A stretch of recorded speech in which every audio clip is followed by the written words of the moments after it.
The world that never sparked. An alternate history. Our world. The baseline. You're reading this on a screen. The screen is lit by electricity. The device computing these words runs on electricity. The network transmitting them. Electricity. The room around you, lit, heated or cooled, humming with refrigerators and ventilation. All electricity. You've never lived a single hour without it. Neither has anyone you know. The modern world is electricity, running through everything like blood through a body. We don't think about it until it stops. And when it does, we feel like we've fallen through time. But there is a world, not imaginary, not distant, where it never started at all. The Divergence Point, Copenhagen, 1820. Hans Christian Ørsted prepares his lecture demonstration, a compass, a voltaic pile, a wire. In our world, he notices something curious. When current flows through the wire, the compass needle deflects. It's a small observation, easy to miss, easy to dismiss. But Ørsted doesn't miss it. He publishes. Within a decade, Faraday discovers induction. Within 20 years, the first generators. Within 50, electric light. In the other world, Ørsted's compass doesn't deflect. Perhaps the wire connection is poor. Perhaps he's distracted. Perhaps he sees it but attributes it to some other force. Magnetic ore in the building. A draft. An error. The moment passes. Others come close. They observe static electricity, lightning, the galvanic twitching of frog legs. But the connection between electricity and magnetism, the foundation of generators, motors, and transformation remains hidden. The phenomenon becomes a curiosity of natural philosophy, nothing more. Like the Aeolipile in ancient Alexandria, it's witnessed but not understood, not harnessed. The age of steam continues, and continues, and continues. First adaptations, 1820 to 1870. The Industrial Revolution doesn't stop. It deepens along different channels. Factories grow larger, more sophisticated. Mechanical advantage, gears, cams, levers, flywheels, reaches extraordinary sophistication. Where we developed electric motors, they developed pneumatic and hydraulic systems of staggering complexity. Compressed air becomes the industrial lifeblood. Every factory has its compression hall, its network of pressure pipes, its pneumatic tooling. The Jacquard loom, which in our world inspired early computing, instead inspires an entire school of mechanical automation. By the 1860s, factories run on enormous mechanical calculators, rooms full of brass gears, computing textile patterns, accounting ledgers, navigation tables. The difference engine is not Babbage's failure, but the template for industrial coordination. Cities grow, but differently. Without electric lighting, streets remain gas-lit, but gas lighting improves dramatically. By 1870, cities blaze with high-pressure gas lamps, bright enough to banish most of the darkness. Buildings maximize window space. Architects become obsessed with light wells, mirrors, prismatic glass. Communication advances, but not through wires carrying current.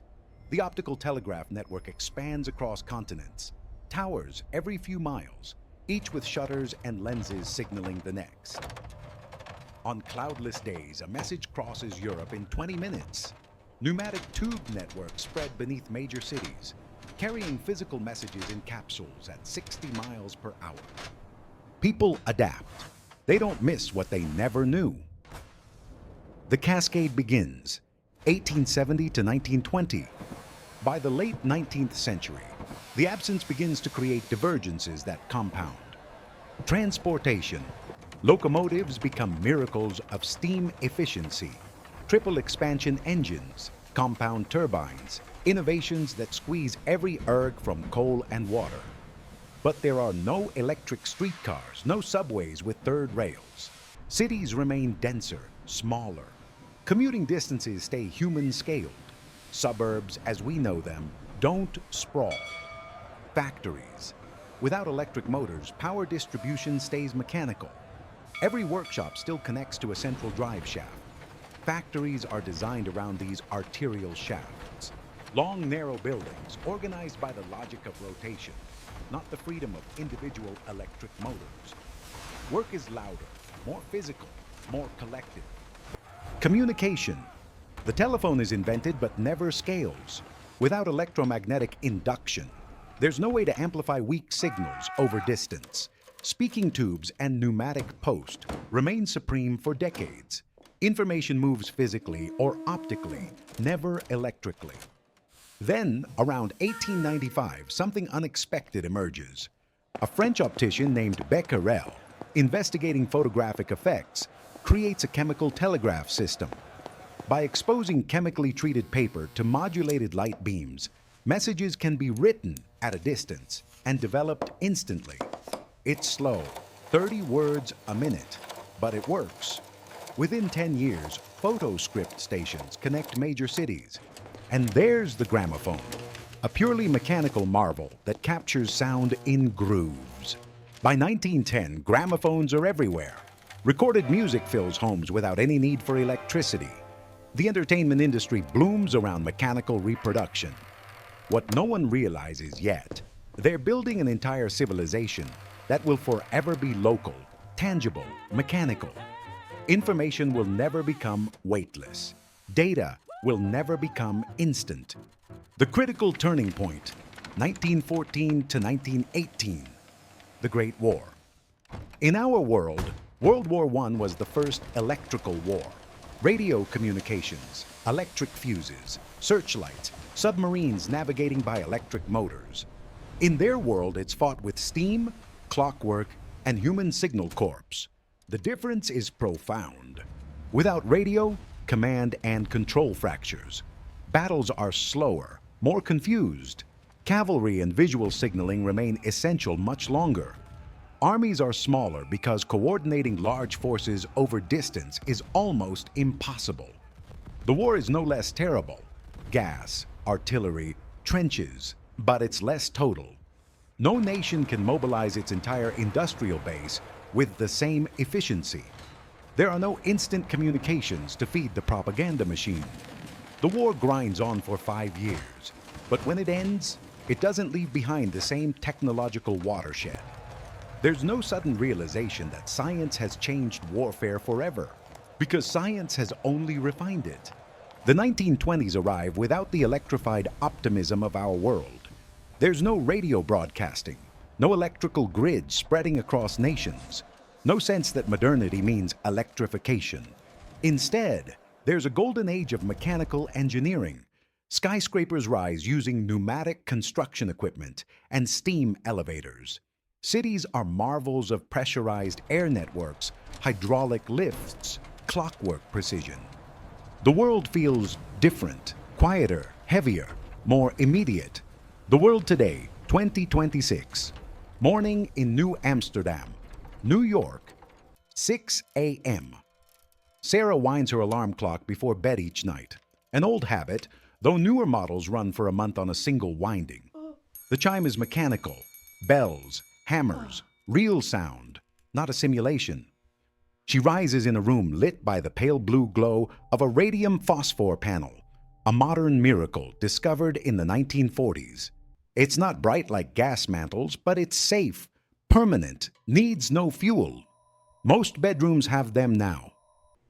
In the kitchen, her refrigerator hums, not electrically, but with a closed-loop ammonia absorption system, powered by a small gas flame that burns constantly.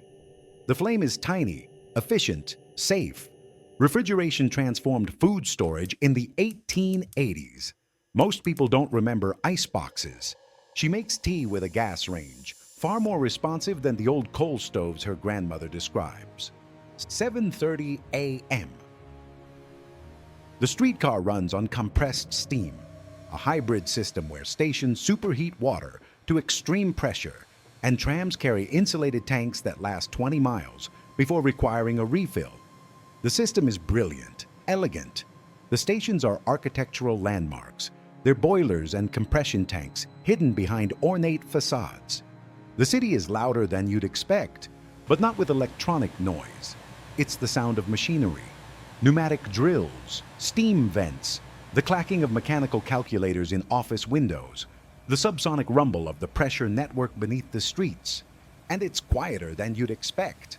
No electric hum, no refrigerator buzz, no air conditioning compressors. Buildings are designed for passive cooling. High ceilings, thick walls, strategic windows. 9 a.m. The office. Sarah works for a civil engineering firm. Her desk has a mechanical calculator, Brunsviga Model 47, a gorgeous brass device that multiplies, divides, computes logarithms through a system of gears so sophisticated it seems impossible. A pneumatic messenger terminal. Capsules arrive via tube. She writes replies, sends them back. A photoscript terminal. Messages arrive on chemically treated paper, developed by a light-based transmission system. It takes 3 minutes to send a page across the city, 30 minutes to reach California. Reference books, thousands of them, because there's no other way to store information. The office runs on routine. Information moves slowly, so decisions are made carefully. There are no instant answers. If you need to know something, you look it up, send a query, wait. People are patient. They have to be. Noon. The street. The city is vast but comprehensible. You can see its systems, the gas mains, the pneumatic tubes, the pressure stations, the water towers. Infrastructure is visible, tactile, understandable. There are no cell phones. If you need to reach someone, you send a messenger or use a call station, a public booth where an operator connects you through a system of speaking tubes and pneumatic routing. People meet in person more. They write more letters. They remember more. At lunch, a gramophone plays in the cafe. Wind up, fully mechanical, beautiful. Recorded music is everywhere, but it's physical. You own records, not streams. Music is collected, treasured, local.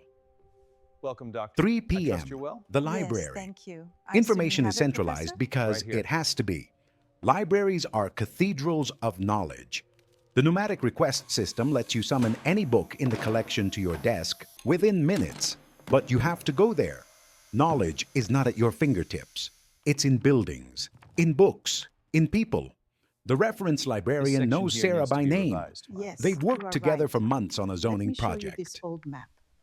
Evening. Your seat is She down attends a this play. aisle, second row Live from the theater front. is the primary Enjoy the entertainment. performance. Thank you There's very no much. television, no streaming, no YouTube. escape If you this. want a story, you go see it performed or you read Then it. you must face The it. theater is packed. People dress up. It's an event. Afterward, she stops by a kinematograph parlor, mechanical film, hand-cranked projectors, no sound beyond the live piano. The images flicker, beautiful and strange. Color film exists, chemical processes developed in the 1960s, but it's expensive. Most films are still monochrome. 11 p.m. At home, she writes a letter to her sister in London. It will go by airship courier and arrive in 4 days. Remarkably fast, but not instant. They write often. Their letters are long, thoughtful. She winds her clock. The radium panel glows softly. She reads by gas lamp. Warm light, real flame, the tiny hiss of burning fuel. She sleeps.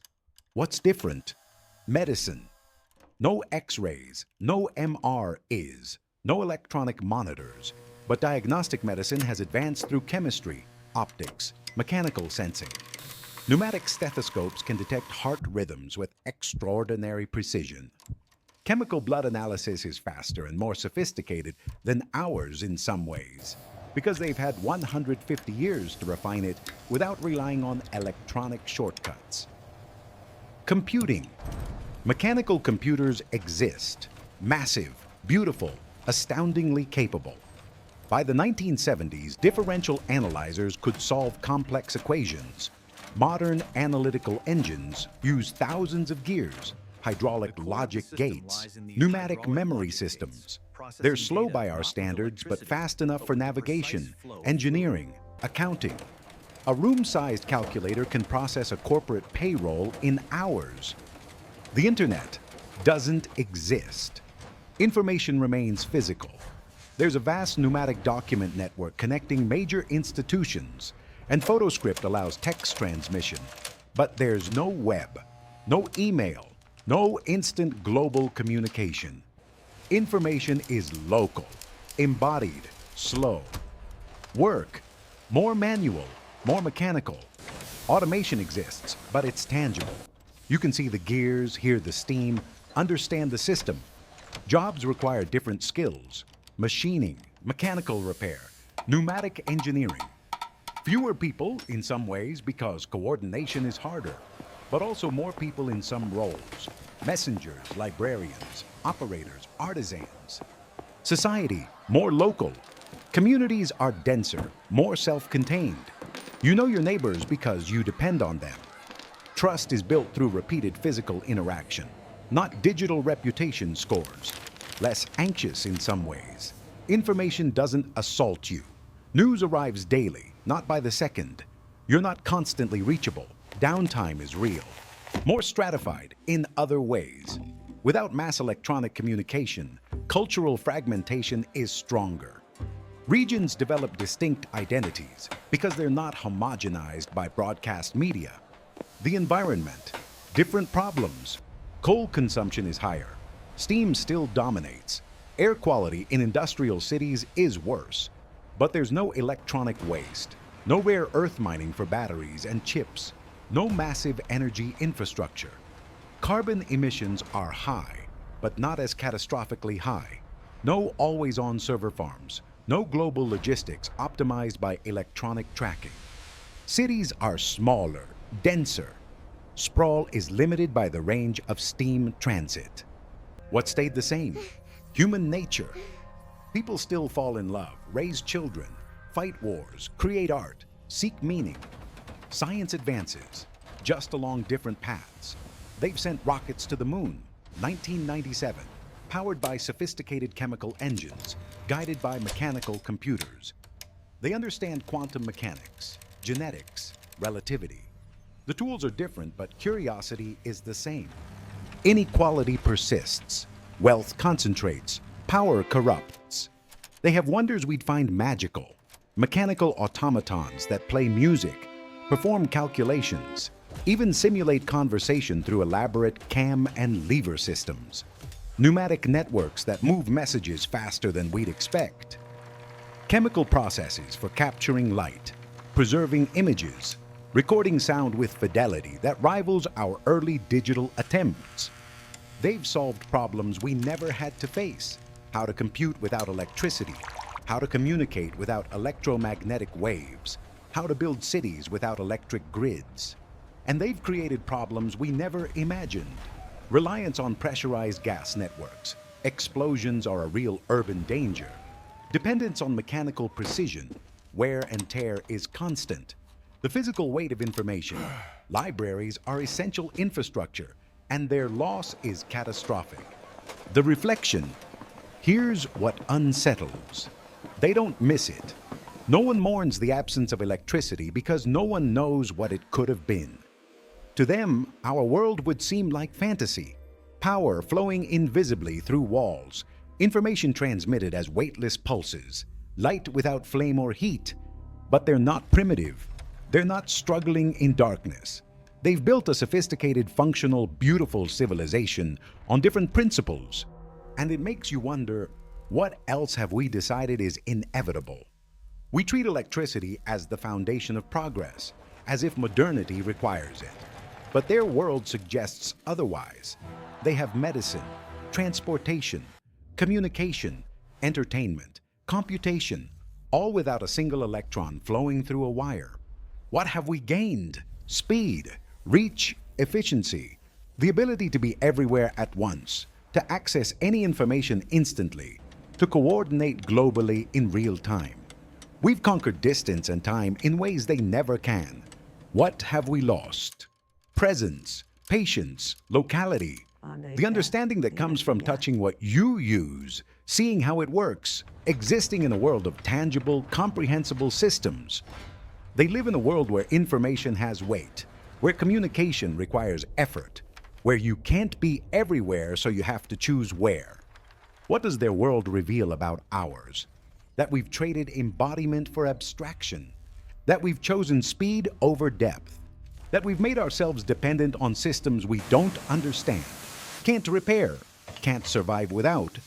When their pneumatic network fails, they can see the break, fix the pipe, restore pressure. When our electrical grid fails, we sit in darkness, helpless, waiting for experts with knowledge we don't possess.